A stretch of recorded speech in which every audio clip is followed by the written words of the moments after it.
Hello, everyone. Welcome to Laser Focus. This is the Deep Dive Pop Culture Podcast from Nerdist. I'm Kyle Anderson. Thank you for listening.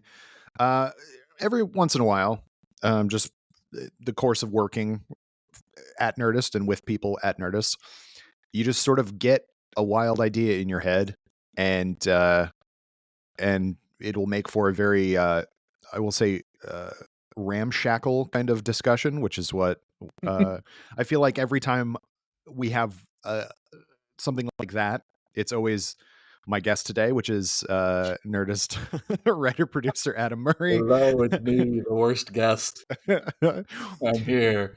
I mean, your courtroom dramas one was courtroom thrillers one, episode last year was fun. I will say they're fun. They're There's fun. I don't have any worse guests.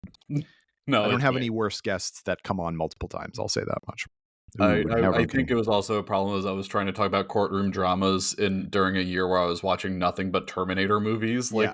like on a steady stream of taking in T800s and T850s and T1000s. Luckily, now that you can parlay all of that information into what we're going to talk about this week, which is effectively the broad term sci-fi action movies from the 80s and also sort of the 90s, but mostly the 80s. Mostly It's the 80s. 80s and then holdover from the 80s. Yes, the runoff that would follow from the tremendous boom of the action era of the late 80s, the mid to late 80s. And obviously, like, there's the larger thing of the 80s action movies, which is just the 80s were action movie central. Basically, the Reagan years were just constantly big, huge, giant muscles and guns and stuff like that, and that's why we have the action movies that we have. It's coming back. Yeah. Probably not in the way we like. Yeah. But then, of course, it was only natural to then put some science fiction elements into a lot of those. And so we're going to start by talking about what I've sort of deemed the big four, which are in order of release: Terminator, Aliens, RoboCop, and Predator, which both came out in '87. Yeah. So, and all four of which have continued on. Obviously, Aliens was itself a sequel to a very un-actiony type of movie. But all four of those launched their directors also, more or less. And then in the US anyway. We'll also have to point out two of them are James Cameron. That's right. Two of the four are Cameron joints. Yeah. Someone who I think I won't say he is the greatest movie mind that has ever existed. He is an incredibly talented filmmaker. I think he really had a time, and he still does, because the Avatar movies, despite how no one apparently sees any Avatar film, they make billions of dollars. Yeah. Or how people don't remember anything about the Avatar movies, according to like anyone you talk to. They're like, people watch that, people remember that, people saw Way of Water. He clicks into something that really resonates with people, and it shows both in how long his movies have lasted in the culture, and how so many people try to replicate what he did, and also just, it is not a measurement of quality, but he is the king of the box office, I believe. Probably number two under Spielberg, just simply based on body of work, because Steven Spielberg has made way more movies than James Cameron. Yeah. Well, that's the thing. Yeah, James Cameron, say what you want about him, is that he knows how to put together a movie that audiences will vibe with. It's sort of oh, go ahead. Please. Well, I think one of those main like aspects of Cameron movies that he does better than anyone else, that I think really lets people take a ride with his movies, is he is a master of spatial awareness on screen. You can lose track of action scenes so easy depending on whatever you're watching. Like, it is such a delicate balance of editing and blocking and timing, and you see it 1,000 times. Action movies like the Bourne series, like the fight scenes are cut and edited to hell, like cut, rapid succession. Cameron movies have always put you in the world and have done an incredible job of saying this is the space we're living in, Mm, which just makes and delivers on it in such a professional way that I think that's one of the biggest things that make his movies work is no one's ever confused. They're right. fairly, and all of his movies are fairly easy lifts. Like on for a man who is very obsessed with sci-fi and makes a lot of science fiction movies. I said this in I made a Terminator timeline, which you should go watch Mhm. over on Nerdist YouTube channel. He is a very earnest and broad storyteller that paints with like paintbrushes the size of snow shovels Right. when it comes to like the subjects of his films. It never gets any more complicated than it needs to be. Like Terminator is such a great, easy like lob of a plot to put out there for people to grab onto, and then you can go through and analyze the time travel paradoxes and what does this mean and how is Kyle Reese the father. But it's like the first bite of the sandwich in so many Cameron movies is like always delicious and always goes down smooth, and it makes you want more of it. Yeah. Well, that's true of obviously both of those Cameron movies, but RoboCop and Predator too, which is that Mhm. the as you say, the plot, the kind of the in for people is really easy Yeah. and you can follow it very easily. And also the human story is really relatable, Yes. but all of them have these really intricate kind of well-drawn sci-fi worlds.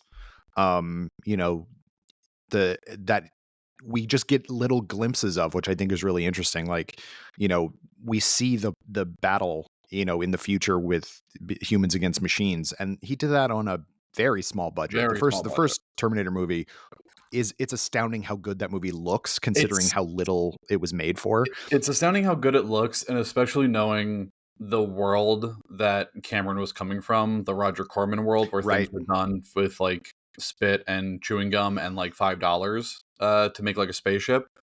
And like you can even look it back at it now, and it's like, yeah, there's like as someone like you and I who have watched a lot of Corman movies and a lot of like canon films and a lot of like Italian sci-fi Mhm. action of that era that all kind of like cross over and kind of wash over each other in some ways. Like you can see elements of different filmmakers in other films like through across that entire like 5-year span of like movies, like from like 82 to like the end to 88 when Mm. before things started like shifting more away from blockbuster and trying to get like maybe a little bit more adult. I think is the Yeah, a lot easy of the word to go with.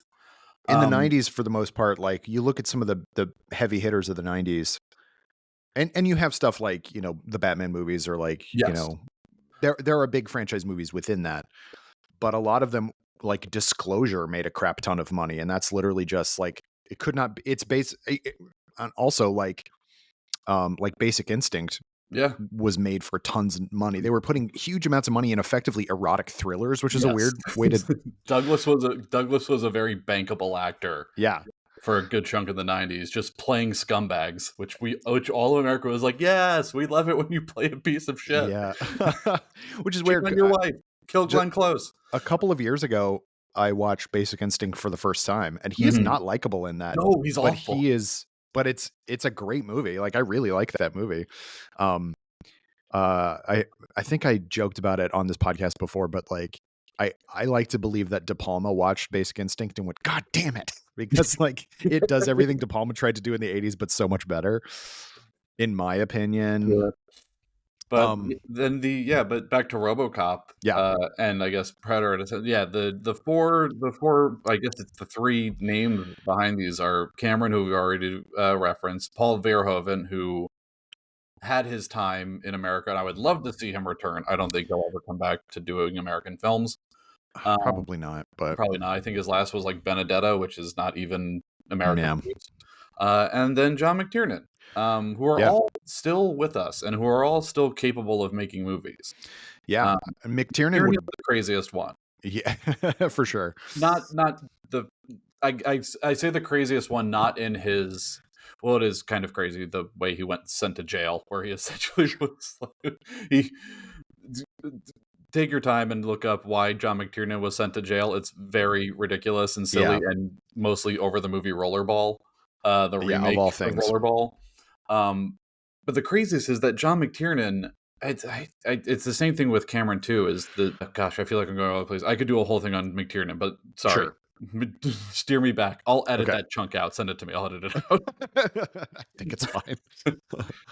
um yes, but anyway, so like McTiernan was not all four of those guys are, I think Cameron is the closest to like, or three, I guess. All three of those guys, Cameron is the closest to what we would call an auteur in that Yes, he has a very small filmography considering how much money he's made out of them, and and is a, all written by him. yeah, for better or worse. Yes, But like McTiernan and Verhoeven, like Verhoeven made a bunch of movies in is he Dutch or Danish? I can never remember. he's Dutch, I believe, Yeah. from the Netherlands. He made a bunch of European movies, and Mhm. then he comes over and makes, in the form of RoboCop, one of the best like satires about America ever. Now, obviously, that has to go down to Ed Neumeyer, who wrote the Yes. script, but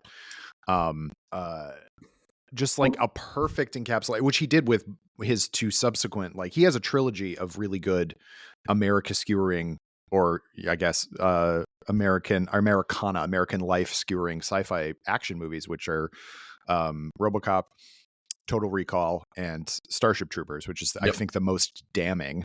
Like, yes, absolutely. But they're all like really, really concise and to the point where people can watch them and get the complete wrong thing out of it if they are not just like, especially Starship Troopers. Especially Starship Troopers, which I've seen so many takes and opinions comparing it to communism, and people saying that this is a film about how communism is bad, when Verhoeven himself has openly talked about, no, I used Leni Riefenstahl's Triumph of the Will Yeah. as like a major influence, and which, if you don't know who Leni Riefenstahl is and what Triumph of the Will is, it is a film made about Adolf Hitler at the Nazi rallies in 1936. Yeah. 38 maybe. Yeah. But literally I'm doing my part, the big giant text that you see that goes across all of the propaganda in Starship Troopers, from the medical wings, and even down the way that Neil Patrick Harris is dressed. Oh yeah. Like, it is all referencing and making allusions to fascism. And the fact that you're not a citizen unless you join the Unless you military. join Like, the military, yeah. and there's also just the thing that I find, it's a very weird little thing he does, or a little note he puts in, is just how destructive and corrosive that society is. Because if you look at all the elders essentially in their society, that like characters like Rico and Jake Busey are taking orders from, they're all like horribly disfigured or like crippled in some way. I think Rue McClanahan's in that movie, Blanche from Yeah. Golden Girls, as like the biologist that's teaching them about like bug physiology, and she has like weird full eye black sunglasses on and all these weird chemical burns around her face, which makes it think that she was probably spat on by some type of bug. Yeah. Ironside's missing an arm. It's like a lot of them are losing legs and it's not a subtle movie. It's crazy that it's been so misinterpreted over so many years at this point, when it's essentially like, this will destroy you both inside and outside, this type of life and this type of ideology. Yeah. I really like Starship Troopers, and that was one of those, like, when it first came out, I think it was obviously it was misunderstood. It took years, decades even, for people to really to get Also, it. the fact that they made action figures and toys. This is the thing Starship about Troopers. these movies. Like, RoboCop obviously is about consumerism. It's about like, and it's a tough one. So the reason this whole conversation got started in my brain is that I played the RoboCop video game, which came out like I think last year, maybe the year before, but RoboCop Rogue City. I just finished playing it, and it's fine. It's an okay game. Peter Weller is back, doing the voice, and like they got his like character sprite looking great. And it basically is a direct follow-up to RoboCop 2, which I think is really interesting. Like a lot of the characters who are in RoboCop 2 are also in this and everything. But Tom Kane. yeah, there's that robot at the end. Tom Noonan. Yeah, the Tom Noonan. Tom Noonan bot. And Ed 209, you have to fight a bunch of Ed 209s and stuff. But like look, this is going to get political and I don't even want to get there that much, but like it's a movie about a police officer who just unilaterally guns down tons of gang members. And granted, in the game, the gang members always open fire first. So it's always like, because that's the game. And you can't talk gang members out of shooting at you. Like there's no, that's not part of the game.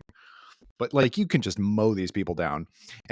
But then when you look at the movie, it is that. It's like corporatocracy versus police state stuff. And it's like, wait a minute, like none of this is good. Like no, it's two horrible halves fighting for one, like a giant bite of an apple. And RoboCop himself, Alex Murphy, is the one kind of, the reason he's the hero is not just because he's a robot who can shoot people real good, is that he's a good person who just happened to be caught in this like horrible war and he's not in control of his own body and stuff like that. It's a really, if you look at it in that fashion, and not to mention like all of the like outwardly silly, like I'll buy that for $1, like that kind of making fun of consumer culture.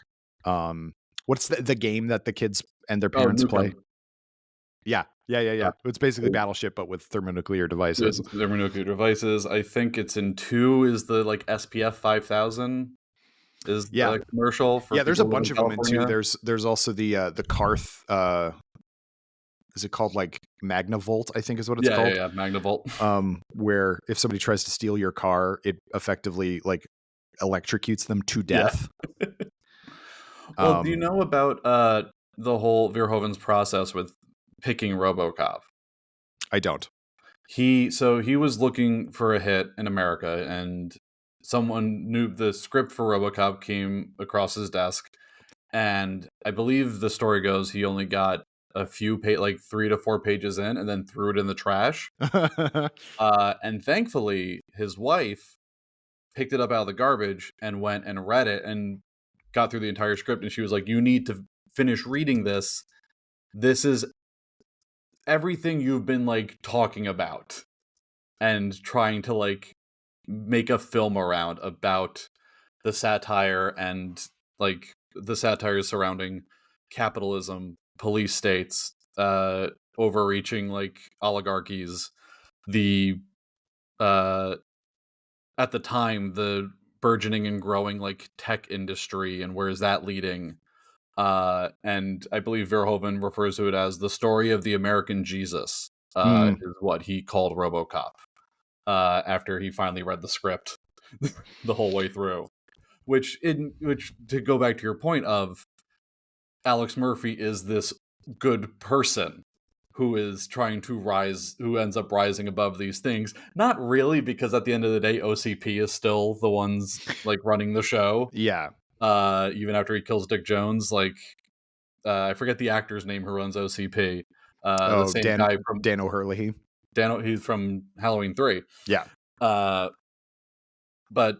in the sense that it is this one figure who rises above all these businesses and people and entities to become this kind of monolith of hope, which is also very funny and a huge jab at America that it is just like a white cop. Yeah. And again, like you do have to remember it's the 80s, but and then I watched RoboCop 2, which I had never seen, and it's way different movie. It's much sillier. Way sillier. But it does continue that kind of, like OCP is trying to gain control of the RoboCop because RoboCop himself is too kind of iconoclastic and he bucks against the company too much and stuff. And so they like put a bunch of code into, like, goes from 3 prime directives to like 56, and they're just constantly like canceling each other out, and so he's basically ineffective, which I think is really funny. And I do really like that the big huge ugly robot, which is a mixture of a linebacker and a knight is what the design for it was, which Kane, the evil drug dealer. Well, see, here's the thing. In the movie, the drug dealers are bad. They do kill people and they make drugs, but they're just trying to make people's lives better. Like, you know what I mean? Like, they're really presented as like Do we not really that even know bad. what is it nuke is the Nuke is the drug? name of the Do we bad. even know what nuke does? It's sort of like ecstasy, kind of like they shoot it into their neck. It's like an Mhm. ampule that they kind of like Yeah. just jab into their neck. Um, and they just kind of feel good. Like that's kind of all we see that it is. Like it's not as good a satire, I will say, but It's not this is not an endorsement of fictional drugs no, in no, a no, certainly not. dystopian world. But what makes me like the movie is that Mhm. it's trying to continue on that vein, but then when they unveil the new, the upgraded cop that they want to try to use instead of RoboCop, they say, and now our brand new RoboCop 2. And it's so funny that the movie is called RoboCop 2, Yeah. and yet there's actually a character in the movie named RoboCop 2, which I think is really funny. Do we discuss RoboCop 3 at all? I don't think we need to. I've never seen RoboCop 3. It also, well, that was okay. So that was the whole reason I brought up RoboCop again, or came back to RoboCop, is that they tried to, after the second movie, make it a kids thing. They Yes. made toys, which they did for all of these movies. And they made a Saturday morning cartoon, which didn't last very long, but they still No. made one. Probably a season. I think, yeah. And I think it was a shortened, like 13 episode season. Mhm. And then they made like a family TV show, like where he's like, he uses a gun because he's RoboCop and he has to, but like he like shoots things that then fall on criminals' heads and knock them out. Like it's very silly. And then they made RoboCop 3, which was PG-13, where he like flies with a He has rocket a pack and carries a jetpack. kid, and like It is not Peter Weller at all no, it's in the role. Robert John Burke, actually, interestingly And enough. The guy directed by from Fred Thinner. Decker. Did Fred Decker do that one? Interesting. Fred Decker, director of Night of the Creeps and Monster Squad. Yeah, interesting. Is the director of RoboCop 3. A very rude thing to do to Fred Decker. Very much. Well, it's weird that Frank Miller wrote both movies, or is credited having like co-written the scripts for both RoboCop 2 and 3, and they could not be more different in terms of tone. And RoboCop he's in 2 RoboCop 2. has a one of the main villains, in fact, the main villain other than OCP itself, is a kid. Yes. Who just takes over the drug business when Kane gets killed. Yeah. Which Frank Miller is in that movie. He is in RoboCop 2. As the nuke scientist creating the drugs. Yeah, who gets blown up. Yep. Lightspeed crazy person, Frank Miller. Yeah. So anyway, it's what a strange, and I think of all the franchises, that's the one that like has maybe the least. Like RoboCop 1 is great. I think RoboCop 2 is more fun than I expected it to be. It's a fun movie. It's an incredibly different tone and message. I'm not even really sure what the message of RoboCop 2 is, other than probably it's 90, 1990? I think it's 90. Yeah, I think it's 1990. Very early 90s, don't do drugs kind of film. Well, it's also directed by Irving Kershner. Right. Who came in super last minute. Who many people probably know as the director of The Empire Strikes Back. Yeah. And many other very good films. But it's wildly, it's like, I think we talked about this the other day. It's similar to the idea of when they were making The Wiz. If anyone doesn't know about the musical of The Wiz, the adaptation and reimagining of Wizard of Oz, there was a film that was supposed to be originally directed by John Badham, who directed Saturday Night Fever and a lot of other really interesting stuff. And he left the project after Diana Ross was cast as Dorothy, because he thought that Dorothy should be played by like a 13-year-old for some reason, not knowing that, like, not really taking into account that this is a musical and we have long hours and choreography we have to get through. Yeah. And we want to put Diana Ross in it? Like, why wouldn't we? Ross and Michael Jackson and all these people in it. Yeah. And so he left the project, and then they brought in Sidney Lumet, a incredible filmmaker, I think maybe one of the best to ever do it, but never made a musical. He was a longtime early TV director who then made the transition over into film. And he's made like great movies like Failsafe. He's done The Verdict. He did 12 Angry Men. Before the Devil Knows You're Dead. I believe that's him, or is it? Yeah, Before the Devil Knows You're Dead. Mhm. We All the Night is James Gray. But they brought in Lumet to do that simply because he was good at getting productions done on time. And through so many of these movies that will spring off of these big four, the ones that do have sequels are all directed by people who bring the movies in on time and under budget as best as they can. I think it's a very interesting thing to look at the span of. I get it's crazy that after all of these years, the franchise that is the most like consistent is Alien, which is transformed so far from what it originally Mm. was. To the point that it has horseshoed back around to Ridley Scott kind of being in control of everything. Well, and then even back around after that, because he's not really. I mean, he's a No. producer in all of them, but like, um, he's not like uh Prometheus and Alien Covenant. You and I have had arguments about this, but Yes.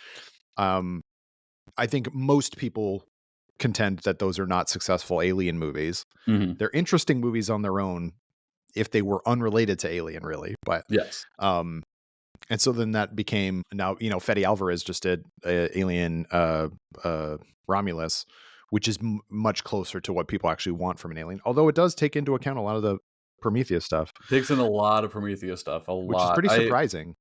Uh, the thing I find about also interesting about these movies is they all share a kind of common thread of gigantic evil overlying like looming over corporations as the actual like main threat through all of them. In Aliens, it's Weyland-Yutani. Mm-hmm. In Terminator, it is Cyberdyne. Right. And Skynet. In Predator, it's the CIA, not a giant corporation, but the CIA. Yeah. And then with RoboCop, it's OCP. Yeah. I think that is something that we should. A lot of people like, and I know these movies get watched and discussed time and time again, over and over again, because they're very good. They're Yeah. very good and they're fun to return to. That's the main thing. They are actually like really good movies. And I really hope that they get revisited with a more analytic eye by younger generations who pick up what the filmmakers were putting down. Because like James Cameron, despite being a man who is like a full-on like capitalist, makes tons of money, like biggest box office guy, has been very open about where we should be careful of where this technology and where these people who are in charge of it are leading us. Mm-hmm. Which seeing a lot of it, speaking of Terminator and the rise of AI, seeing a lot of it kind of reflected back into our culture right now, with the evils of generative AI and Sora. I said evils of generative AI because it's slop. It's disgusting slop. What's it itself is just not good. Like it's garbage. Yeah, The evil of it is people trying to be like who see it and go, "Oh, great! This will one day replace humans." Like, exactly. why is that what you're thinking? Why Yes. would anybody want to actually want that? Yes. Like, But it's not least for like having putting people out of work. But it's like, so what if so let's say AI is doing all this work for us, Mhm. and they're making our art, but they're also making our machines and our stuff. How are we supposed to earn a living in order to buy any of it? Like, nobody cares about that Nobody stuff. cares. It's number goes up, But it won't after but a it while won't. because there's After nobody some around point, to it actually won't. make it.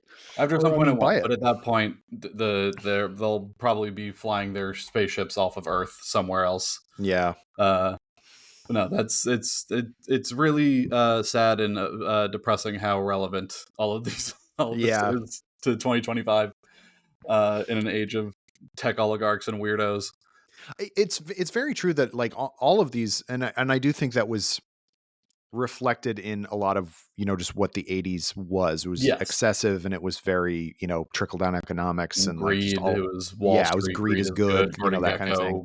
Gekko. Yeah. Cocaine. Again, speaking of Michael Douglas, uh, is that all of these are about the kind of the fight between corporations, um, machines, or like some sort of man-made evil or whatever, like, Mhm. and nature itself. Yes. And like, where does humanity kind of like fit in with that? Um, because like, Predator is obviously an alien from outer space or whatever, but they're still on some level trying to control it, or at least, um, let's see what happens when this thing fights, not necessarily the first movie, but by the second movie, where it's like in a city, like that movie, Mhm. Predator 2, actually like better than, I thought I was going to again. Oh, I Um, thought you were gonna say I like Predator 2 more than Predator for no, a no, no, second. no, I'm not I a was like, crazy person. that's a hot take. No, no, no. Predator 1 is a masterpiece. But Yeah. I think Predator 2 is enjoyable in a lot of ways, because it's basically like there's a lot of those movies that in the early 90s, after the big 4, where they all kind of take place in the same city, like, you know Yeah. what I mean? Like, they Yeah. It all don't, takes but place in a very hot Los Angeles. yeah. Um and it's like kind of, near future, kind of like grody cyberpunk type stuff. Um like The Running Man, Mhm. I think in my brain, in my head canon, takes place in like in the same world as RoboCop. It just feels like it Oh, yeah. should, Yeah. even though they're completely unrelated movies. But there's always some sort of like, you know, a cop as a stand-in for a paper, or not a paper pusher, but like a blue collar A worker. blue collar, a regular everyday guy, Yeah, which is like the the cops go on strike. Like, there's all that kind of mhm. thing in RoboCop 2, That's and just in general, where it's like we're on the verge of society breaking down so that the companies can take over, mhm. and then you feed into that either an alien or a robot or a something or other, and it's like, what are we gonna do with all these aliens? I like how also both of the antagonists of these franchises are either robot or alien. Yeah, they are, as well. They should be. The Predator 2, directed by Stephen Hopkins, the same man who did A Ghost in the Darkness, which is a fun I really lion like that hunting movie. movie that you probably watched in middle school at some point. Yep. And also director of a movie I feel like it's one of those, and it's kind of maybe it's more 90s, but it's Blown Away, which is the Jeff Sure. Bridges bomb disposal unit movie where Tommy Lee Jones plays a Northern Irishman. Uh, Not going to talk on that any further, but I just highly recommend that movie if you want to hear Tommy Lee Jones attempt to do an Irish accent. Yeah. Stephen Hopkins also directed Nightmare on Elm Street 5. Yes, he did. Um, and the Lost in Space big screen remake from the late Oh 90s. wow, gosh, wow. Yeah, that's why he doesn't work anymore. That's gotta be. That's if you're wondering why you haven't heard the name Stephen Hopkins in years. Oh, That's he went to TV. He directed the first season of 24. oh, I knew that. I for some reason got really into the first two seasons of 24, but this is nothing about what we're talking about. No, no, no. I That's what watched. I'm saying. It's a meandering conversation. This is what It's a happens meandering when Adam and conversation I that I've talk done a movies million and stuff. times.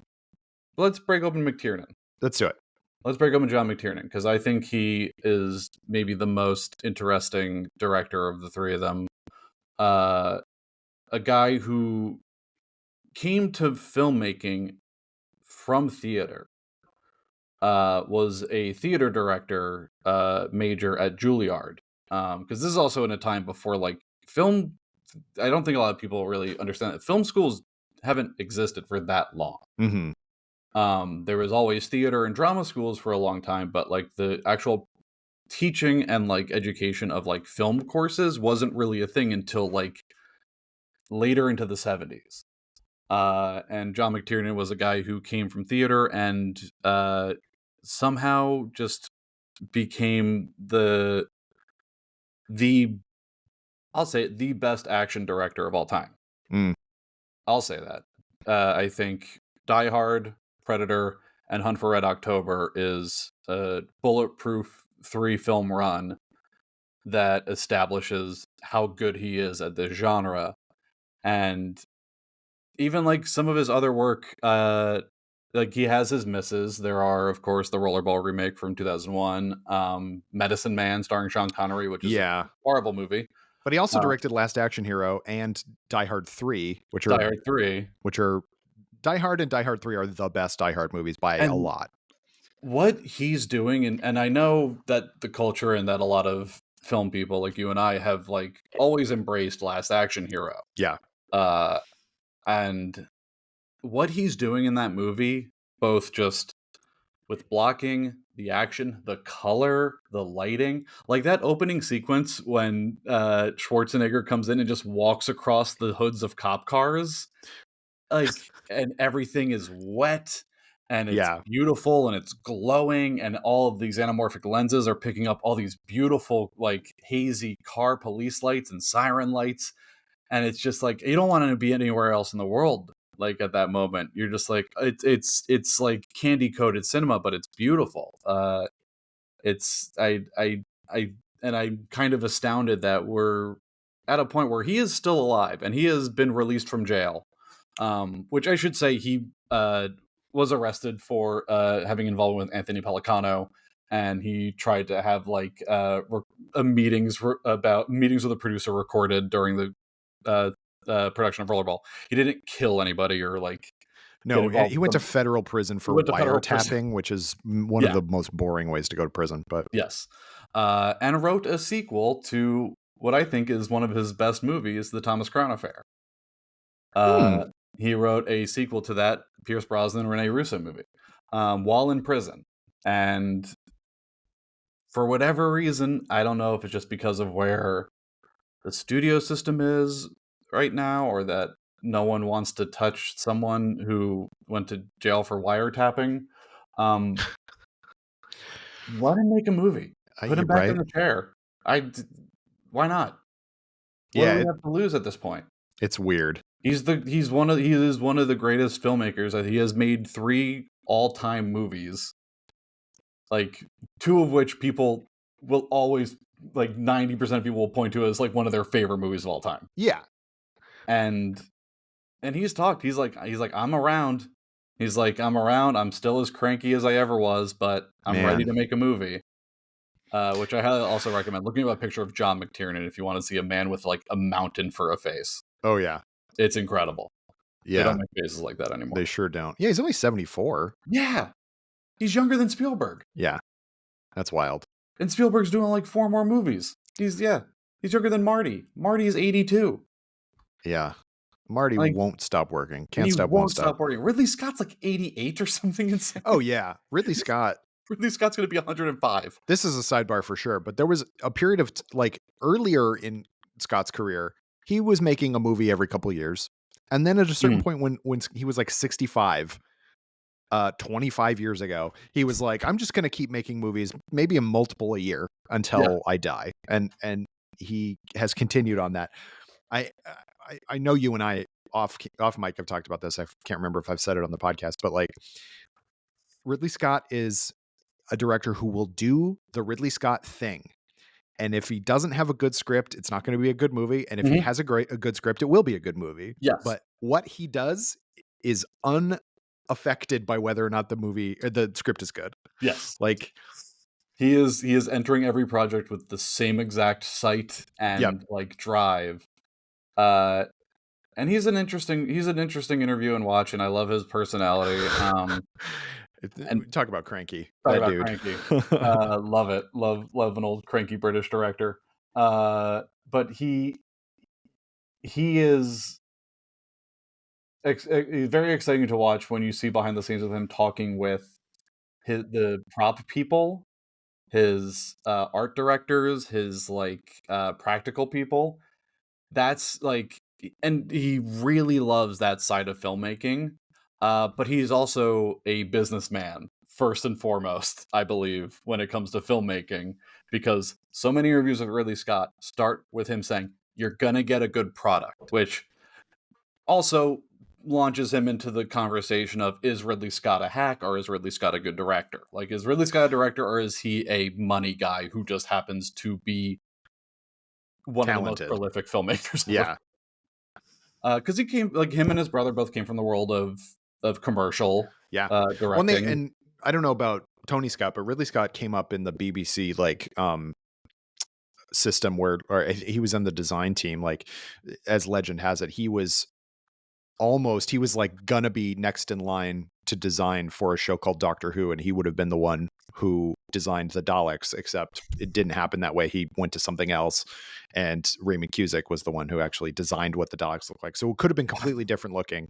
Yeah. And it could have been Ridley Scott who did it, but What would those have been? I couldn't tell you. Wow. Yeah, what might have been, but yeah, and then like in the early 70s he started making his own movies and stuff like that, but he was still kind of doing a ton of TV stuff for the BBC. And then yeah, at a certain point, and there was a lot of directors like that, like Michael Apted made a ton of stuff for the BBC, like Yeah. I think Neil Jordan did as well. Like there was Yeah. just a bunch of those kind of like British or Irish directors who got their start making TV, because like the BBC was putting tons of money into like TV films or like, you know, specials or something like stuff like that. And so people actually got to It's have an artistic outlet. I don't think a lot of we've strayed so far from our original subject, but I Yeah. feel like this is all kind of encompassed in Yeah. this era of filmmaking, and I don't think a lot of people really realize how big and like how much of a like money maker or like career boost a really good TV movie could do for people. Mm-hmm. We've kind of lost them now. Yeah, Like they don't make TV the movies anymore. They TV make movies don't exist anymore. event series, It's or like, they just yeah, make movies for Netflix or they whatever. make movies for Netflix. They make streaming movies now. Yeah. That's what essentially made for TV movies are now, are like streaming movies. And sure, some of them have gigantic budgets. And like if you're a Red One, well, that wasn't made for streaming. That was in a theater for 3 days. But it's like we wouldn't have Steven Spielberg without TV No. movies. Yeah. And He made I've invoked his name several times, but like the fact that Duel is what leads to Jaws Yep. is extraordinary. Yeah. And Duel is an incredible movie. I think Duel is a great, very contained thriller, Mm-hmm. where you can see like all of like the little hints and like things of what will grow and become like Spielberg kind of back pocket things that he always whips out in his movies. But it's just a wildly changing industry, and I don't know. I've been thinking about this a lot more. I'm just like, we're constantly getting remakes.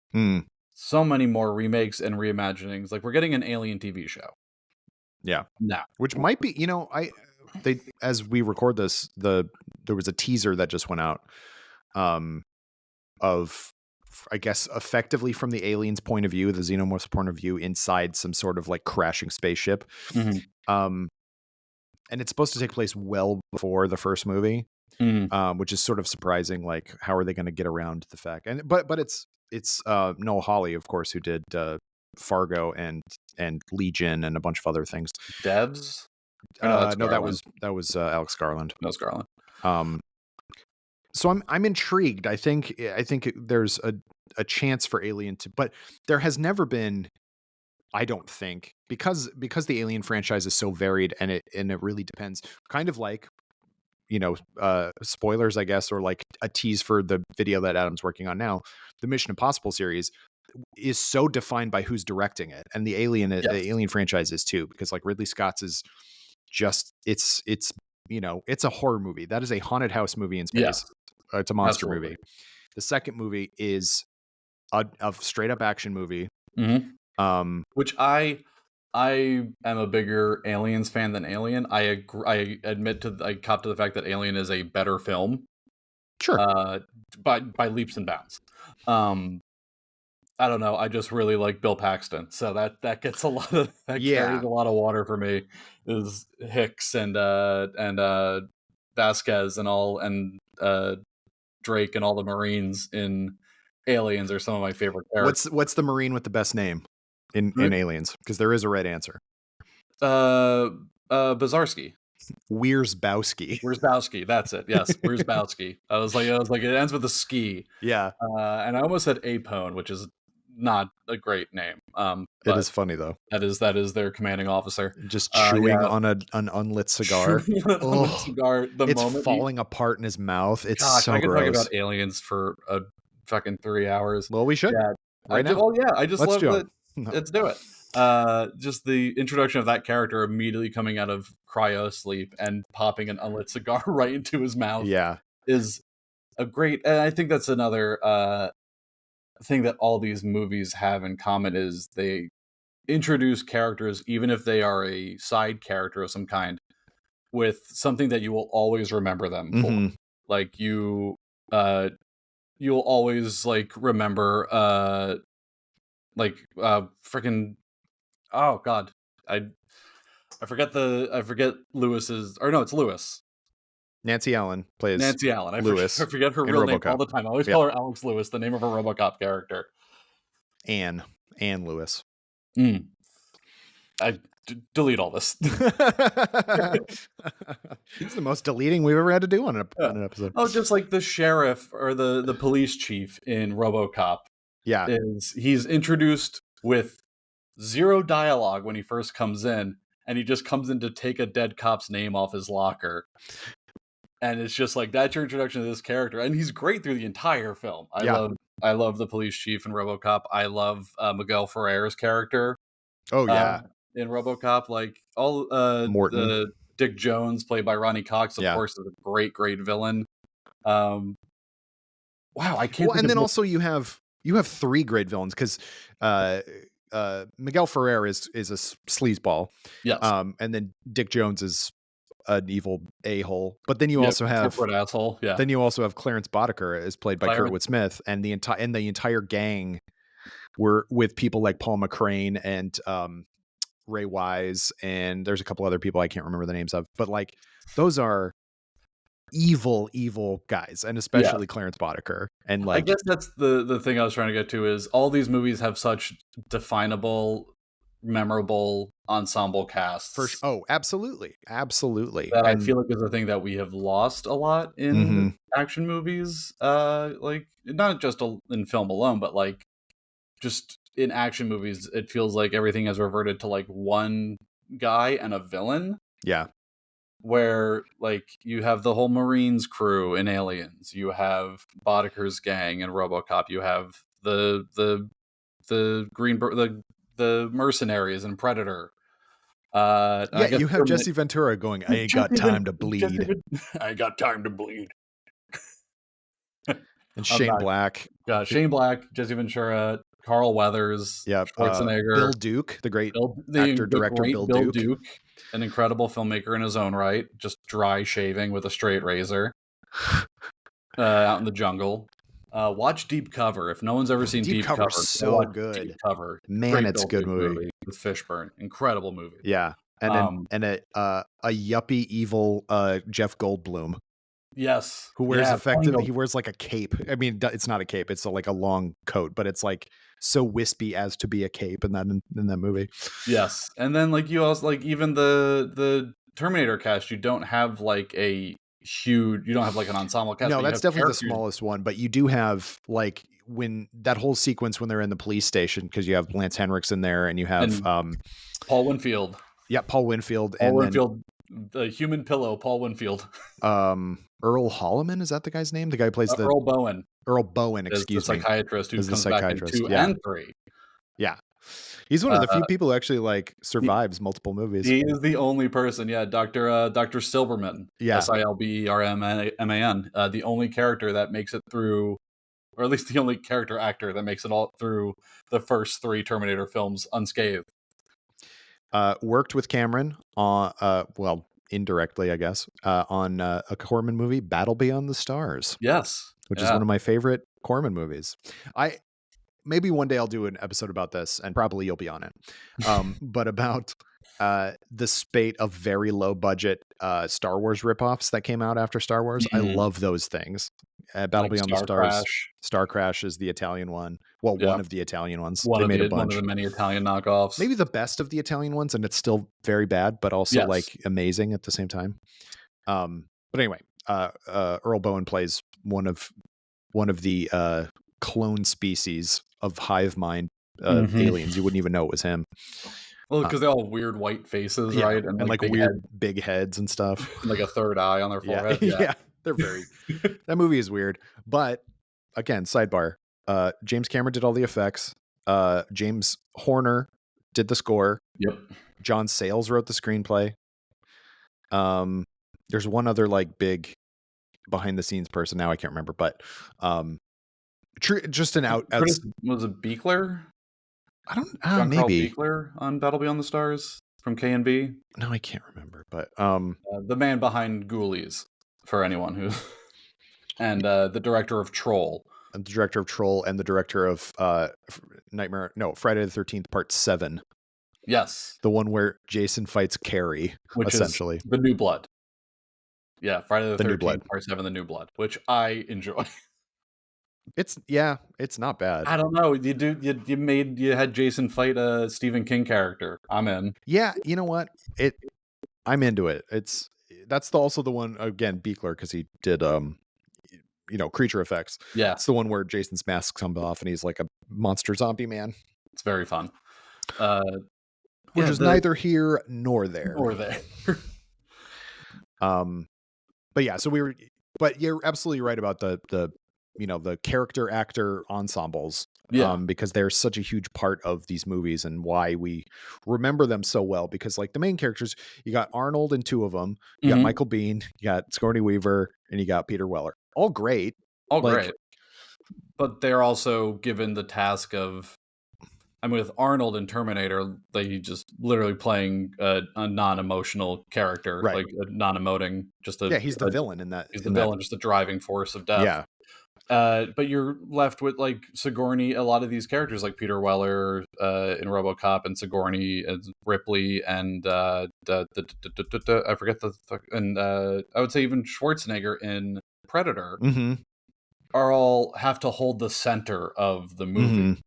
They're in essence the straight man in the movie. Yeah. Even like Ripley, I think, is such a well-developed, well-written character. I think that's one of the things I really like about Aliens is how much it fleshes out Ridley as a character. Yeah. And gives her more than just being a person who is on a ship, which like the Alien script is great, but I love the expansion of that character into the world. And I think Aliens really is what elevated that character into like real, like kind of iconic status. Yeah. I mean, because like the thing about the first Alien is that you start watching the movie, you know nothing about it, and you don't know who the main character is because they're all kind of the main character. And, and then you're left with Ripley by the end, which is, great. And obviously, and I think infamously that role, none of the roles were written with particular types of people or genders of people in mind. And so they could just cast whomever.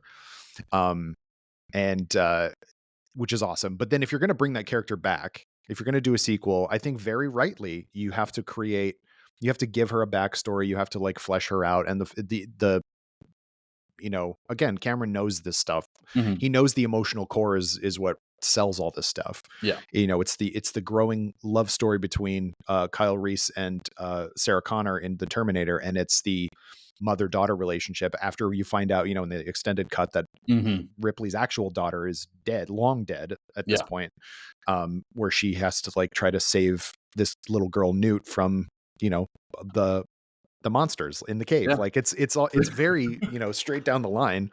But it works so well because because the center of it is so simple, you can hang all this other stuff on it. I do think Dutch, which is Schwarzenegger's character in The Predator, the first Predator, has maybe the least amount of that. However, by that point he's Schwarzenegger, and so it's like you want to see Schwarzenegger, and also the fact that they do the Psycho thing, where the first like third of that movie is just them like not just fighting paramilitaries, paramilitary whomever guerrillas in Central America. They are annihilating them. Like they are way overpowered for who they're fighting. The scene where they just level an entire like 3 acres of Yeah. jungle is Yeah, with a machine with a gun, with machine machine gun guns. is Just such a good like just and the inside fact that they use baseball. tracer rounds just so you can see it better is also Yeah. like, And just like a perfect inside baseball joke from like this is happening. Like we're just oh yeah, kind of like the United States military is just flying places and just demolishing yeah. with no regard for what they're coming across. And then just like out of nowhere, the you see the predator, Shimmer. the sheer, and then like they just start dropping like flies, and you see these huge burly like I ain't got time to bleed Yep. guys. Billy with cutting scars across his chest and shit. Yeah. Just absolute like Bill Duke's character like has an absolute freak out because he just doesn't know what to do. Like these guys just do not understand how not to be completely overpowered in these situations. Mhm. And so at that point you get to the end and it's like, okay, now I actually have to outsmart this alien thing who also has a sense of like honor. It's not just the xenomorph, which is just, Yeah, a which is killing just machine. a shark. This guy actually hunts and like, Mhm. oh man, the last third of Predator is so friggin' good, where he's setting up the traps and stuff like that. Which is Come like a thing on, kill me, I think do it. do it Uh, I now. I think something so many people forget about Predator and is that he beats the Predator by outsmarting it. Yeah, It's the same thing that happens in Prey. right. Yeah, I mean, Prey, effectively, yeah, Haru in Prey outwits the Predator. It is like, and the only thing that is different in Predator 2 is Danny Glover just ends up on a ship and meets a wounded Predator that's dying, and then they give him a gun. Like that hmm one strays a bit, but it's like all of the Predator movies are about ingenuity. mm, That's the thing is they lead you in with that big explosive intro of just leveling jungles and the handshake and the biceps and the slack jawed slur like of it all that Ventura throws out. yeah, Um, when it's like at the end of the day, it's like no, this is a survival movie about instincts and surviving and outwitting this thing from another world. It's the might makes right is not going to solve this. yeah, Which it hasn't worked that entire. That's the other thing is Predator. It's like it hasn't worked the entire film. right. Not even just with the Predator, but with their entire operation. Other than the part where Schwarzenegger throws a knife in a guy's chest and nails him to a wall I mean, and pretty says cool. stick around, which is great. Yeah. But it's just I love it's been there it's there the whole time Yeah. and it doesn't like really like crystallize till the very end like in such a very non-subtle form. And I think that's what makes Predator fairly brilliant. That and just like the uh I said the way that McTiernan directed and shot that movie in a jungle, which if you don't know anything about film production, the one of the hardest things that you could ever do while making a movie, especially at this time in like the 80s and 70s and 60s, is shoot in a jungle. Was other than it was like that and then like shooting on water were two of the like shooting on an open ocean were two of the hardest things to do, which Spielberg again invoking him when he originally wanted to do Jaws, when they did Jaws, they shot on the open ocean, and he said ever since, never do that. No.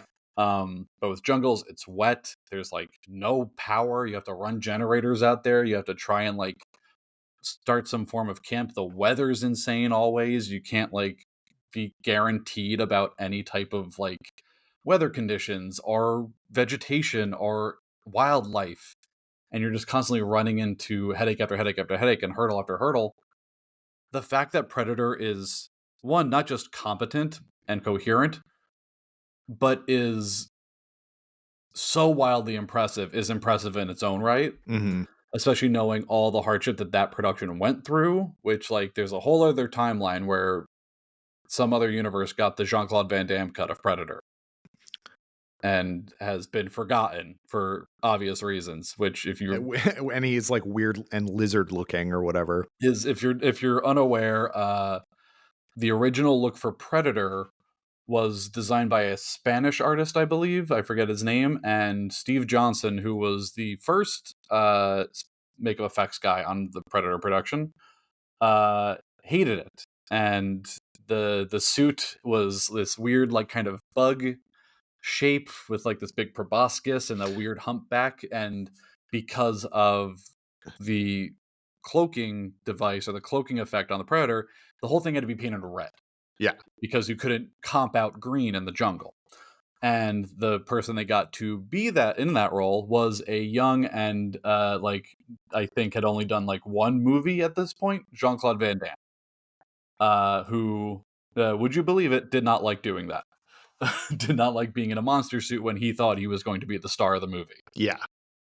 And the entire Predator changed entirely is when Joel Silver and John McTiernan went to Steve Johnson's hotel room. And Steve Johnson, legendary special effects guy, For also sure. Predator, also legendary prick, like huge prick. Yeah. But so they went to Steve Johnson's hotel room, and he had all of these different alien heads that he had been sculpting and working on, because there was all these things like possible scenes of seeing the Predator ship and like this trophy room the Predator has, all these things that just are not at all in the final film, that were like written, tossed, whatever reason. McTiernan, from what I understand, was the one who was very set on the bug look of the alien. And Steve Johnson tells the story as Joel Silver looked around at all the alien heads that I was working on and said, well, why doesn't the Predator look like any of these? And Steve Johnson pointed at John McTiernan and said, because this fucking piece of shit wants it to look like this piece of shit. And the two of them got into a fist fight. And Steve Johnson was no longer on the film after that. And Stan Winston was called. He got the call on an airplane while flying, and they asked, do you have any ideas how to salvage this alien? And Stan Winston designed the Predator on the flight, and then went straight to set. And infamously, he was sitting next to James Cameron because they were doing stuff for Aliens. Mm-hmm. And Cameron is the one who said, you should maybe put mandibles on it that can open up so it can still look like a bug, but it's clearly different. And so that's why at the end, when he takes his helmet off, he goes, I'm doing a hand motion, everyone. You can't see it. Yeah, it's again another thing that just the whole era of film just kind of overlaps with each other in such interesting ways. Yeah. And probably because it's like at that time there were plenty of special effects artists like working, like Rob Bottin, Steve Johnson, Screaming Mad George, like Bill Russo was like working at that time, but like Winston was like the guy, especially in a post-Terminator world. Yeah, which he was, and the Aliens one. too, and Aliens. But yeah, he was the one who essentially designed the Terminator. Yeah, going off of Cameron's ideas, which like Cameron's idea for the Terminator, he literally got when he was sick with food poisoning in Rome and was having fever dreams after he got fired from Piranha 2. Which The Spawning. was Yeah, the Piranha 2: The Spawning, which is James Cameron's like first credit, but not really. Yeah, as a director, because he was fired halfway through the production. But also, it was a Corman movie with an Italian crew and a producer, and he didn't speak Italian. So, but a lot of the underwater sequences in Piranha 2 are very good. Yeah. A lot of it's like a real early sneak peek at what's going to drive this guy, which is apparently the ocean. Yeah. I think one of the most interesting, so like this was the time, obviously there were tons of money for big action spectacles. Yes. Which meant that there was more money for effects, the effects budget, the special effects, or, the explosive effects budget, but then also, practical visual effects. This was therefore the time when I think the peak, the heyday of practical effects, because all of those guys that you said grew up watching like Dick Smith and like other people like that who were really good at making like, monster makeups or and even, Practical. Well, for people who don't know, Dick Smith was a like legendary makeup artist Yeah. in Hollywood. He did The Exorcist, Hmm. and his like, of course, Reagan's look is iconic. But I think what he Max von Sydow was what 40 something when Yeah, he he was in made his that movie. 40s. He was Yeah. in his 40s playing the old priest. Max von Sydow did not get work for a few years after The Exorcist because people and producers thought he was old Yeah. because of Dick Smith's makeup. He also did the makeup on Little Big Man, which is like still I think heralded as like one of the best old age makeups like Yeah. ever put on an actor. And was also just wildly like a very open and happy to mentor other artists. Oh, for sure. I think he. He would give his phone number out to people, Yeah. I'm and you trying to could. remember. I think Tom Savini like shadowed him or something like that at Tom some point. Savini And shadowed him. I wouldn't be surprised if like yeah. V Neil possibly Yeah. shadowed him at one point. Maybe V Rick Neil, who did Baker also, but like, Rick Baker, but absolutely. yeah, but this was the period of time when there were these people who grew up watching movies by people like that, and by, Mhm. like they had the old Universal Monsters movies Yes. on TV all the time, and so you got to see the Jack Pierce makeup, Yep. and and they were inspired by those, and then they had the money to actually make, like, Stan Winston very famously eh, was one of the first ones to make like really articulated puppetry that Mhm. looked really cool, like his I think lone directorial movie, Pumpkinhead, like the creature in that is incredible Beautiful. because it's all Looks just this incredible. big, and I got to tour the Stan Winston studios after he had passed away, but his son Matt was still, probably is still, He's yeah. Matt does a great job of keeping the school going, keeping the like ideas of practical and makeup effects alive. He's yeah, like a big um champion of that in his a own. really, yeah, just incredible stuff to see. But anyway, but I feel like that's like, with Jurassic Park, and obviously Winston worked on Jurassic Park, Mhm. people started taking the wrong lessons from what worked about Jurassic Park, which is let's use CGI to like uh massage and To kind of like, massage the gaps of what we yeah, can't achieve with a practical puppet or animatronic, because it's yeah, also like the puppets on the animatronics on Jurassic Park are fucking huge. yeah, They're enormous, the and it's I'm sure people probably understand that who watch it, but if like you've ever watched if you're watching Jurassic Park for the first time, those are fully realized dinosaurs like in yeah, every he's sense. actually on a Triceratops puppet that is Yeah. breathing in and out, that has to be able to breathe in and out and also blink and like all that stuff. And then Mhm. the T-Rex, they built a full, I, I'm trying to remember if they actually built a full head to toe They T-Rex, did. but they did build the top half that's like biting into the, the Yeah. car and stuff Well, like that. the shot of Grant stepping out with the flare and the T-Rex, Oh, that's right. which is like in my head when someone says movies, like that is the That's image the I shot think of of. Like movies. that's Yeah. the platonic idea, like in my head of like film is Grant and the T-Rex staring at each other in the rain. Like Also that. Tammy and the T-Rex. Gosh, we could, man, if we want to talk about trash, Yeah. 80s sci-fi Oh, we'll garbage get into those at some point in a different in a episode. different episode. We should do all of the Yeah. because we're kind of disjointed on this. I should make a list actually of like Yeah. the bizarre Albert Pune adjacent. Oh yeah. So we were going to eventually talk about that, but we obviously Wait, have not. oh, We're we're pretty, really just talking about filmmaking in the 80s. yeah. But I do want to, before we wrap up, because obviously we could talk about each movie for another hour each. But so, let's rank the not is RoboCop better than Predator or anything like that, but like Mhm, the movies within the franchise that are not, because I think we could probably all agree, maybe with the exception of Alien and Aliens. mhm.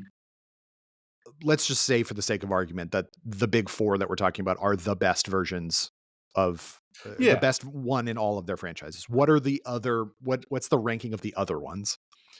Uh, The sequels that came after. It's, well, I RoboCop's easy. RoboCop RoboCop 2, easy. RoboCop 1 and 2 and 3 doesn't exist, and y- then no one the video remembers game. the Joel Kinnaman remake Yeah, no. from with Michael Keaton and like and Gary Oldman Yeah. from That one like has 1.5 good movies. yeah. I'm a big the thing I did an Alien timeline, which I think I already mentioned, or check that out too. Yeah. Nerdist YouTube Alien timeline. I went through and did the entire like cinematic timeline of the Alien universe.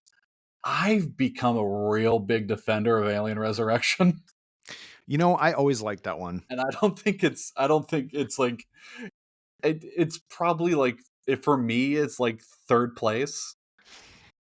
Um, with fourth being Prometheus, which I know some people will probably think is like a fucking bonkers opinion. I dig Prometheus. I dig all the weird shit that they were trying to do, and how Catholic it is. For sure. It's wildly Catholic, which it makes total sense that Lindelof's like next thing was The Leftovers, after writing Prometheus. Uh, I think here's the thing is I don't think there is a bad Alien movie. Yeah. I think I know a lot of people hate 3, including David Fincher. For Well, I think whatever. let's discount the Alien versus Predator movies because those are not Yes, good. no, those don't count.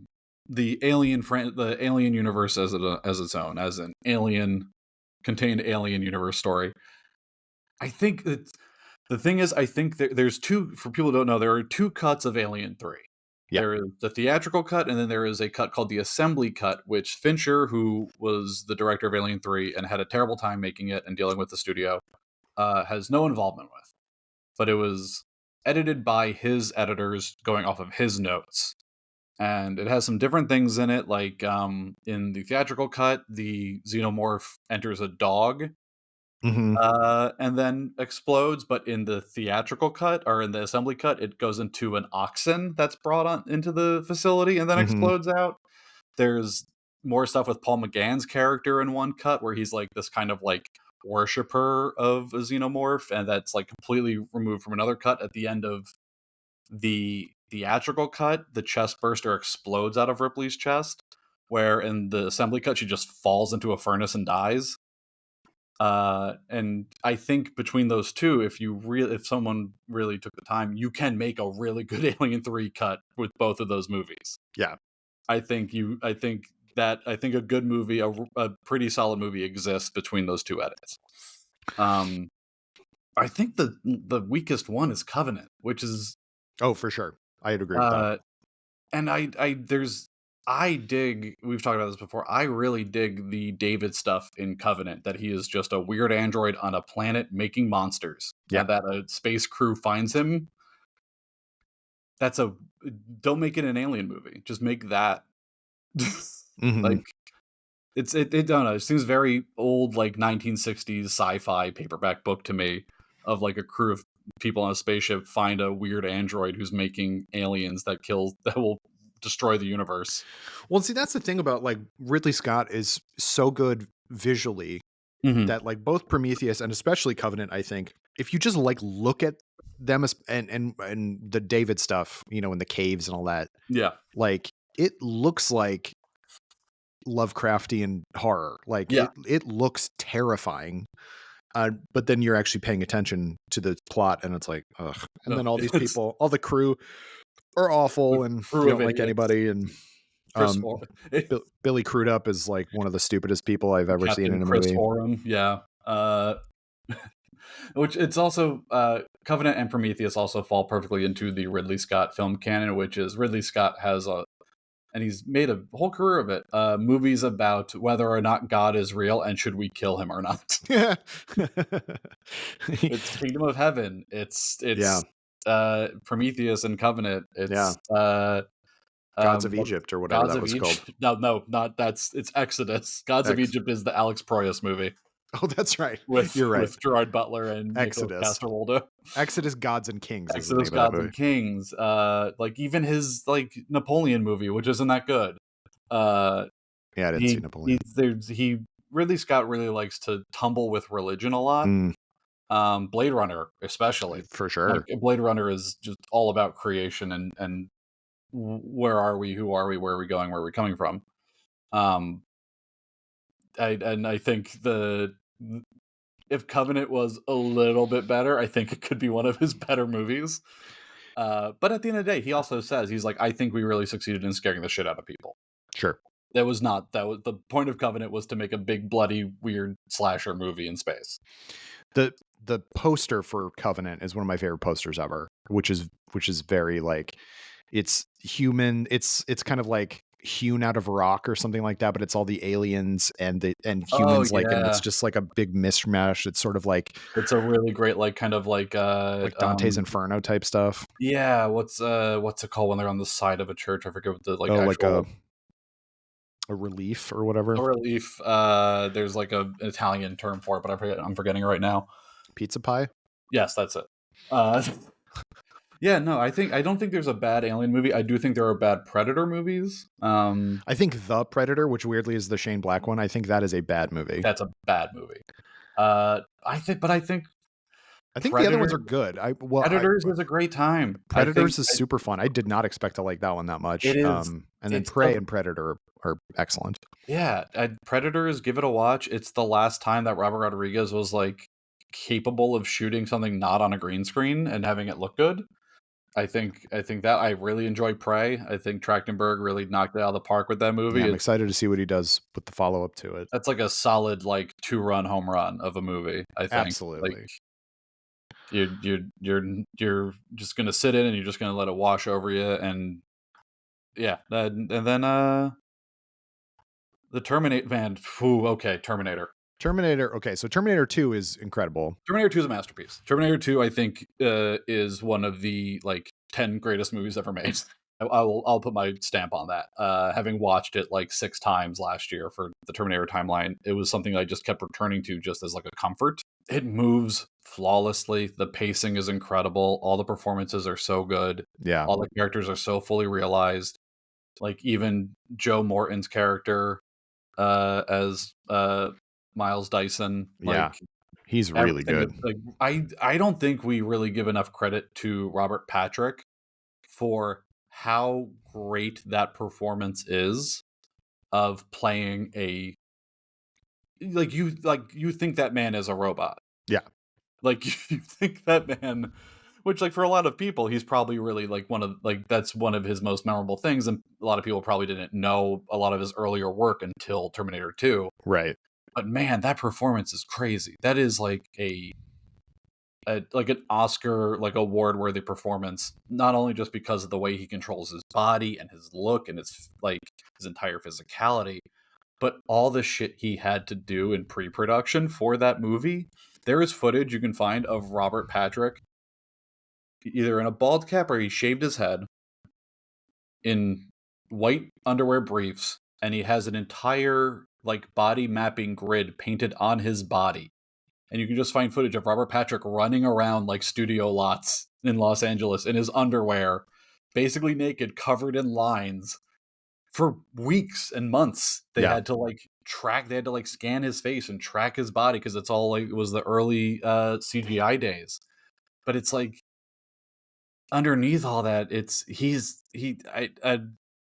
I know it probably sounds like it's easy to play a robot and, like, not emote and, like, have it come across, and I guarantee you it's not. No, and because he still has to emote, whether he's supposed to be, like, completely emotionless or not, like, he still has to convey menace, which he does incredibly well. Yeah.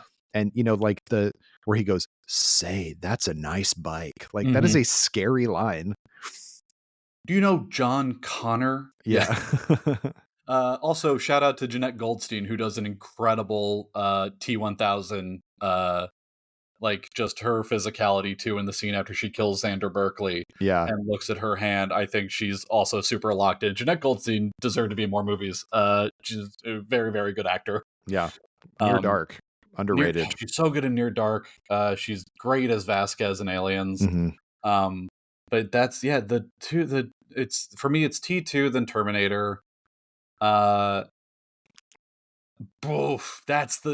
this becomes the hard thing. So here's the thing. I kind of enjoy Salvation just because it's different.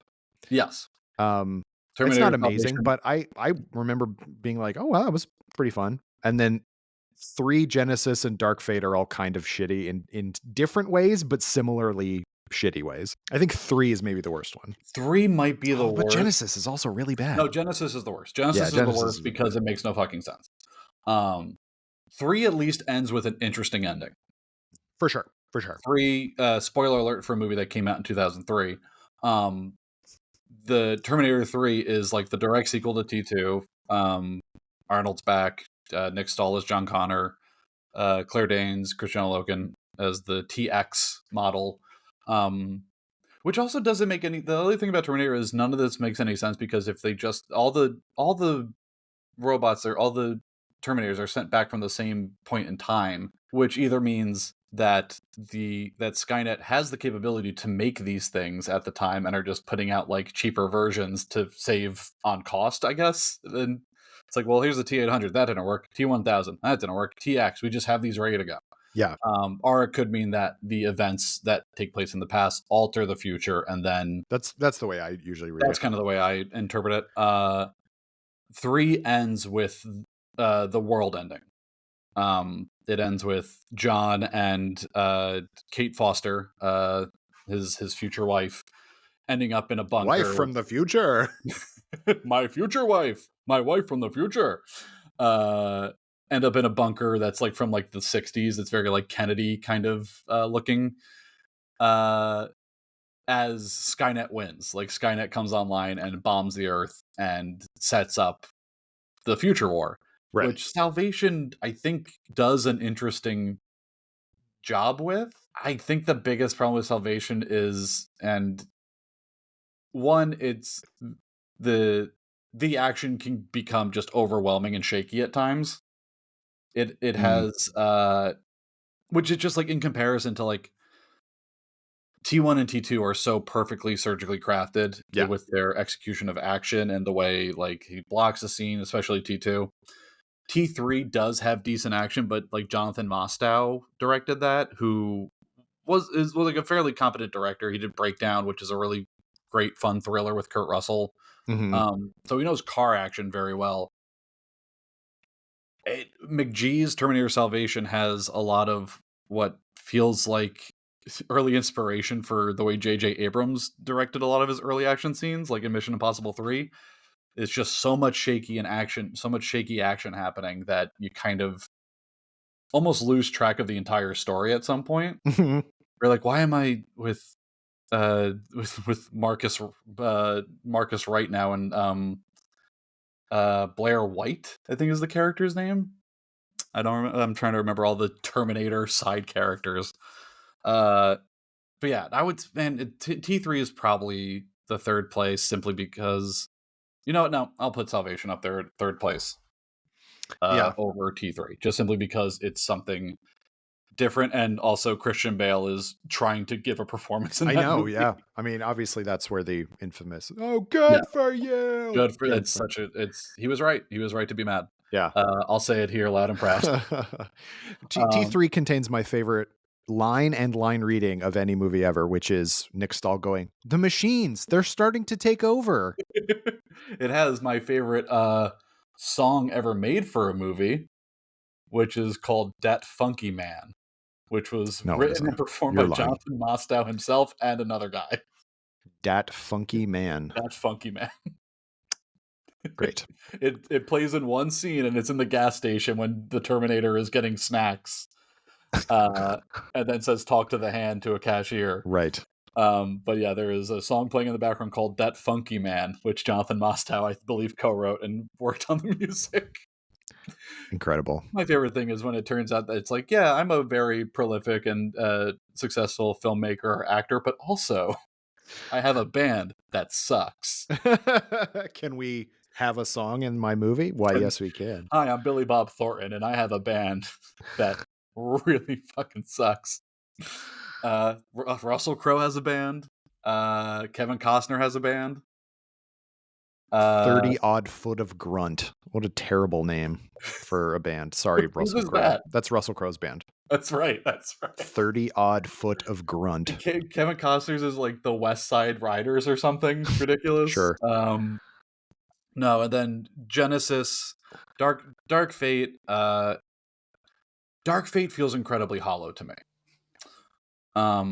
And I know so many people were very excited about Dark Fate because they're like, Cameron's back and it's doing this and this. And it's like, you have such a really good, like immediate handle on like the cast of this movie and like what you could do with it. And I think the biggest problem was it was put in the hands of, and I don't mean this like derogatorily towards Tim Miller. I think he has a very great eye and has created some very interesting films. Um, the thing about Terminator that makes it Terminator, to me at least, is the tangible nature and practicality of everything in those movies. There is nothing in Dark Fate that feels as good or like gets you as ramped up for a movie as Arnold ripping the skin off of his robot arm in front of the Dyson family. The sound mix, the Yeah. action, the response, the look of the hand, it like all just works so perfectly, and there's nothing in Dark Fate that comes even close to No. that. And I think it's because like Tim Miller is a CGI guy. Like Yeah. he's a visual effects guy. Right. And so much of that movie, like you have characters like, yeah, it's cool to watch Grace like slam a sledgehammer into the what's it called? The Rev 9. The Rev 9 is the robot in Terminator Dark Fate. To like smash Rev 9 with a hammer, but it's also like, yeah, it, it looks like a video game. I'm sorry, guys. It just looks and This feels is like a the video issue. game. I think why the big four and other movies from the 80s and 90s have stood the test of time the way they have is because they have a unique look that feels tangible and real. And Yeah. like the Terminator and RoboCop and the Xenomorphs and the Predator are Yeah. all real things Yes. They're that, all like, I think that's why Prey works really well. yeah. Because you have a big fucker on set dressed as a predator, Yep. and he's just going around killing fur trappers. It's It's great. it's And you great. need stuff like that in order, I think a lot of alien movies can get away with the xenomorph being CGI, but I think Yeah. it's better when there's at least something there. That Well, I, that's you kind of the know, reason why I love Resurrection so much. yeah, I think that's the best the Xenomorphs has ever looked in a movie is in Alien Resurrection. yeah. It's definitely the wettest they've ever been. Oh my god, wet puppets, The man. wettest Alien movie, Yeah, easily. But yeah, it's the expanding gap of what, and it's like still happening. It's all over movies now. Like you look at something like Red One, which I talked about earlier or mentioned earlier, which is a movie that cost $250 million to make. that's all above the line. It's yeah, pretty much. It's to pay for those Voss bottles for The Rock to pee in. Yeah, Um, there's nothing in that movie that you look at and go, "Oh, that's there."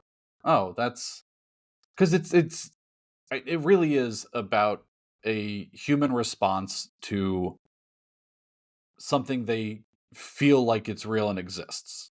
Like yeah, how many people have emotional ties to like Labyrinth? Like not even just the movie itself, but like Ludo in Labyrinth. sure. Like and I'm sure there's 100 CGI characters out there that feel somewhere like a quarter of what people feel when they look at that, but it's we're human beings and we want to connect with things that are actually there, and I don't think it's like this crazy idea to say, "Oh, well, because it's real." And I just feel filmmaking has gotten away from that in a lot of like, especially Yeah. the big budget. Like, 'cause, like Red One looks like dog shit. I'm sorry. It's the CGI is bad.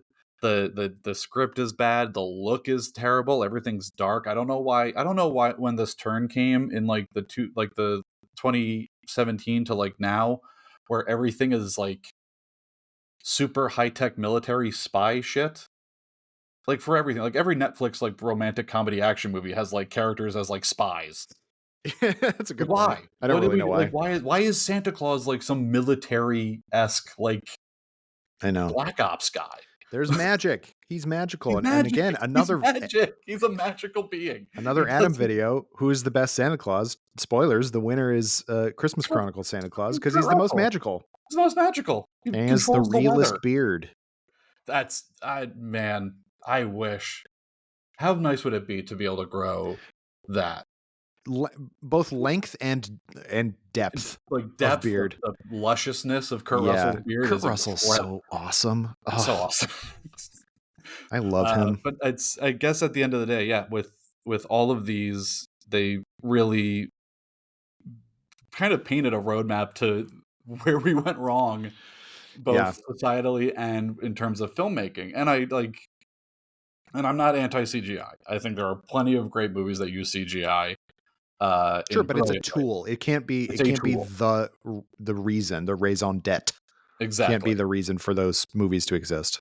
Um, but just yeah, we've come to a place where now instead of original ideas, we're just getting rehashed reboots of things that we've seen at least 3 to 4 times by now. CGI characters are becoming more and more of a thing, and not saying that they can't feel good on screen, but just like, Yeah, man, I can't think of like a creature or a monster or like a CGI character that has like, look at how, and bad movie, but look at how many people love Babu Frick from Rise of sure, Skywalker. because it's a little tiny puppet A guy. little tiny puppet guy. He's just on his shoulder, on Kerry Russell's shoulder. That's no better example than that. No Yeah, better example than you can have all these movies with all these digital effects and all these like CGI messes and slop. And at the end of the day, what do people love? A little guy wearing goggles that yeah. is run by like 3 pull cords on a puppeteer's hand. It's There's magic. There's magic to that stuff. it's like literal magic. Yeah. And Um. then is there anyone we didn't any of the rankings we didn't hit? Uh. No, because RoboCop's easy. We RoboCop's did easy. Alien, Terminator, and Predator. Yeah. So Yeah, Genesis the worst one. Genesis the worst one. The Predator the worst one. Covenant the worst one, and RoboCop I think anything the worst after one was like 2. an asterisk because it's still like a competently made movie. Yeah, that's the thing about like It's like the only uh, thing that there's a lot of things I don't like about Covenant. I don't like that like Amy Simons becomes an absolute idiot at one point and just they starts all do. firing a shotgun all over a spaceship filled with oxygen tanks and Yeah. flammable liquid. I really liked Romulus, but I've only Romulus is a seen good it the one time. time. Well, here's a perfect thing to end on. A Great. perfect thing to send it off is Romulus, which was going to be put directly on It streaming, was, which yeah. was a crazy idea. It's just seeing how well it was received and how many people were like hungry They should. for. Well, I understand it was like earlier and more pandemic-y, but they should have Yeah, put Prey out in theaters. It would have they done should really have. well. They only put it out at the Arrow out here in LA for like one night. Right. Right. But everyone had such a great positive reaction to Romulus. Like even people like I thought it was pretty good. Yeah.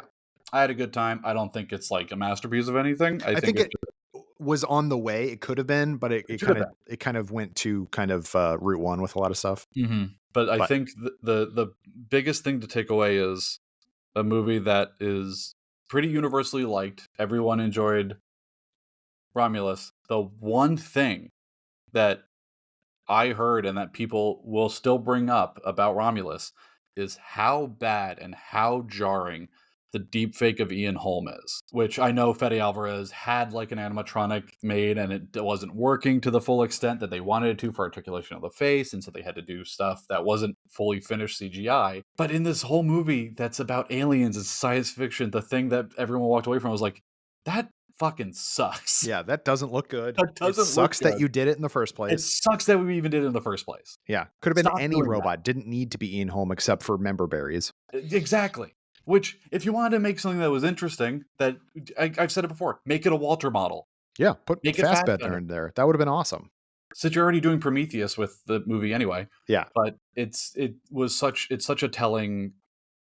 I think there is a huge gap between what people like in their movies and what studios and weird tech people involved with studios think that audiences want.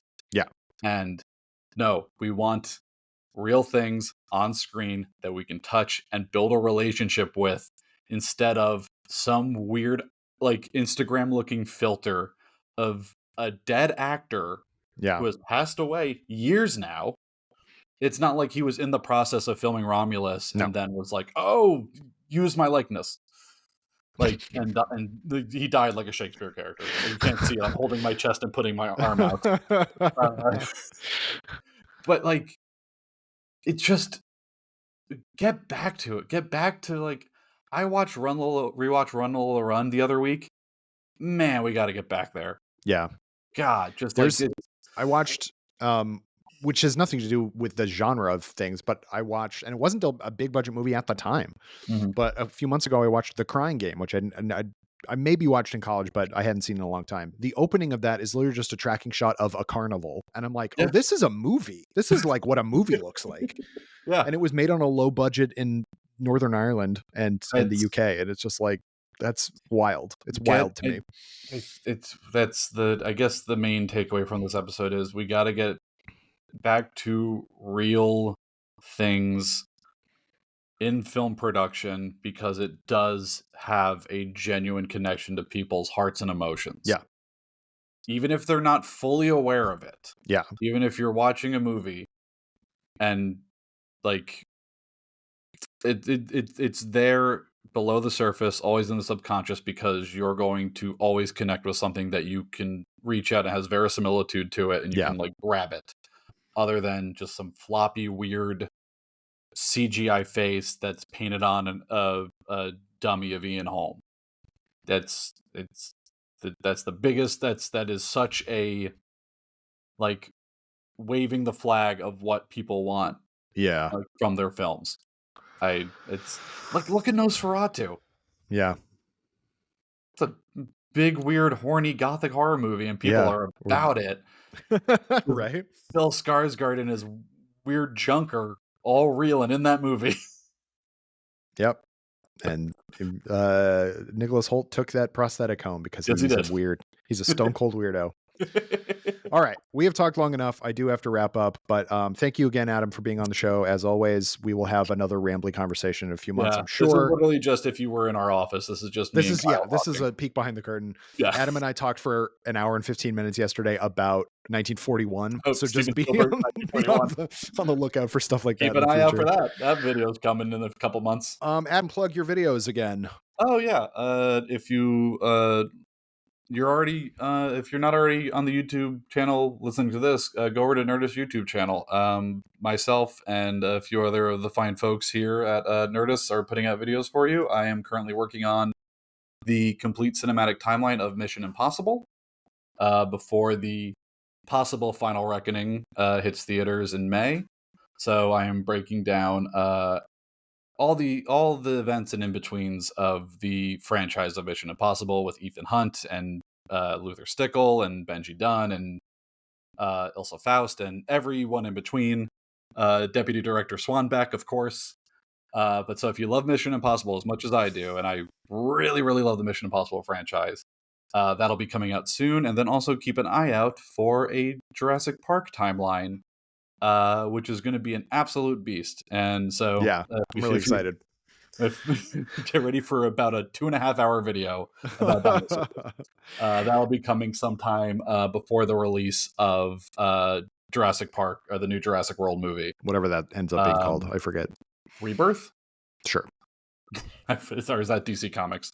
But yeah, and as Adam said, you can watch his earlier Alien timeline video and Terminator timeline video.